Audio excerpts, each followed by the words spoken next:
Hello, the Jules. Welcome back to the Jules. I know it's been a while, like inconsistency, and it's been a while. We're sorry. Yeah, a lot of things came up, and yeah, we couldn't meet up again, so we have to take a break. And yeah, but gradually we are back now. Yeah, we're back now. To our subscribers, the ones that remained, we love you so much. Thank you for staying with us. And to the new subscribers, they just watch our videos. They're like, oh, I need to subscribe to this. And they've not been seeing any videos. We still love you. We thank you.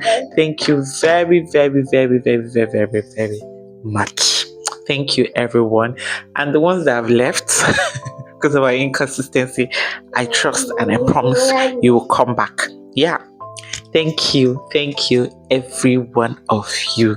So, and we started a one day German word every day, and we're not able to keep up to that, but we're coming back to it gradually. But this video, we just want to talk about. Because I got some questions, depending on the other videos people have watched, so they ask some questions.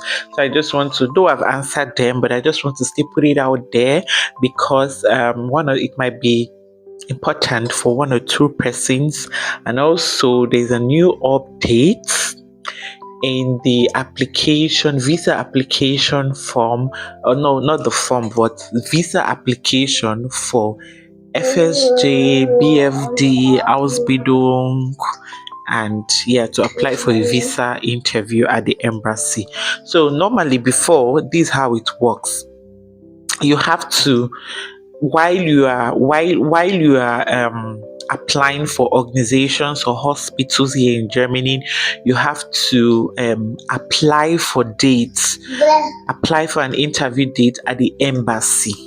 Yeah, you have to do that because it takes 2 years or more than that before you could get an appointment to come for your interview. But now it's no longer like that. Now you have to have your contracts already before you can apply for it. See the twist there now. Now you have to have your contract before you can apply for the visa application at the Nigerian embassy, German embassy in Nigeria. So yeah, because you have to put in your date of resumption. So it's only when you get a contract you'll be able to know the date of your resumption and everything. So you have to fill in those details while applying for your German visa.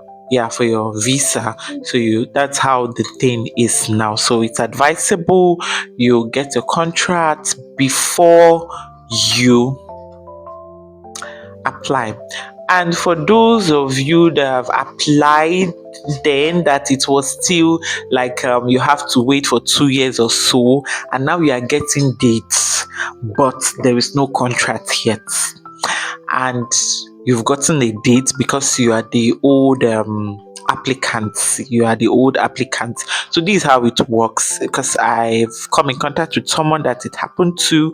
And so you can contact the embassy. You send a mail to the embassy telling them to please extend your date of interview because you don't have a contract yet. You can just tell them to please extend your date of interview and it will be done. Yeah, it will be done. So they can extend the date, and you look for a contract to try to get a contract that will match, or try to get a contract that will fix in for that time. Another thing I want to also say is that when you get the contract, now everything should not be joined or jam packed, so to say. Like, for instance, you've gotten a contract, right, and you want to apply for an appointment at the German embassy. Now, you've gotten your contract, and your contract states that you're going to resume in 1st of April 2026, right?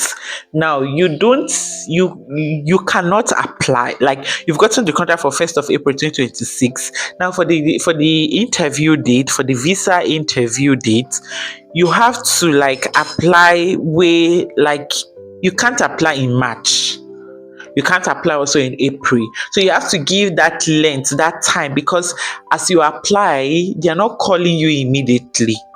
Yeah, they also need time for the process of the visa and everything. So they are not calling you immediately. So there have to be this, let's say, 6 months to, let's say, 3 to 6 months. Yeah, 3 to 6 months gap to your resumption date. Hope you got that. So that spacing has to be there because it is needed for the process of your visa. Yeah, so that is it for that. Now to the questions I've gotten. I think I can answer these two. These two I've gotten, and some others. Some others have been a long time and it has been settled. Yeah, so this one I'm gonna say, the person said the person asks, I think I've answered this at the course of this video, but I'm still going to say it. Say, please, I have a question. What if you are called for an interview before you are able to get all your documents ready? Placement place, for instance, like the person's like maybe a placement, like a contract. That's what it means by this placement place.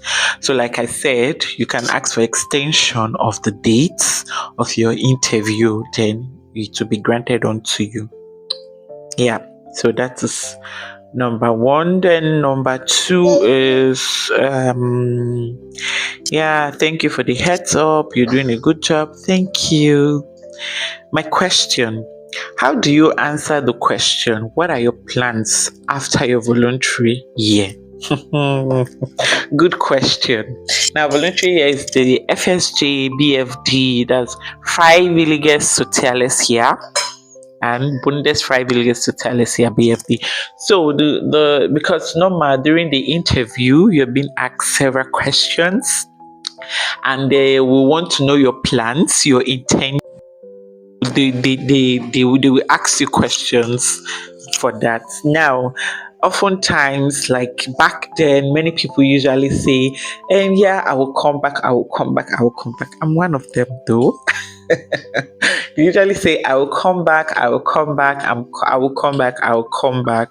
And though some of the interviewers, they know that already. Like during my process, during my own time, like one of them, she was like, so when they asked me this question, and I was like, yeah, I'm gonna come back and use what I've learned to implement in my country and all that. And I was like, I know you've gone to like cram the answer and everything. Oh, okay. She was like, yeah, that's what people usually say. But down deep in our hearts, we know that we're not coming back, and they know that you're not coming back, but they will not omit the question. They will keep asking the question. So you don't necessarily need to say you will come back, or you don't need to say you will come back if you're not coming back. Now you can tell them that you have intention, or you want to further, you want to go into the vocational training, which is the Ausbildung. You want to go into that in the field of the voluntary service you did. Most especially, I've seen voluntary service in nursing. So you can tell them you want to do an Ausbildung, or a vocational training, or an Ausbildung in nursing, or Ausbildung in Ausbildung in other areas of professions. So you can tell them plain rightly, politely, and simple that you will try to you would like to do other vocational training. Yeah, so that's for the question. You don't necessarily need to tell them you will come back, because they know that and they've heard that already. So if you're ready to give them a new thing and a sincerity, so to say, like you're sincere about it, and like I said before, politely. Yeah, so you're good to go, and they'll be able to God helping you, they'll grant you your visa. Yeah, so we're still open to questions. If you have other questions, you can still ask, and we are there. I'll put my email in the description box in this video, so you can reach us. You can reach us through that email for one or two questions, and we are coming back to our one word, one German word a day. Yeah, thank you for sticking around. Have a nice day, and thank you. Bye.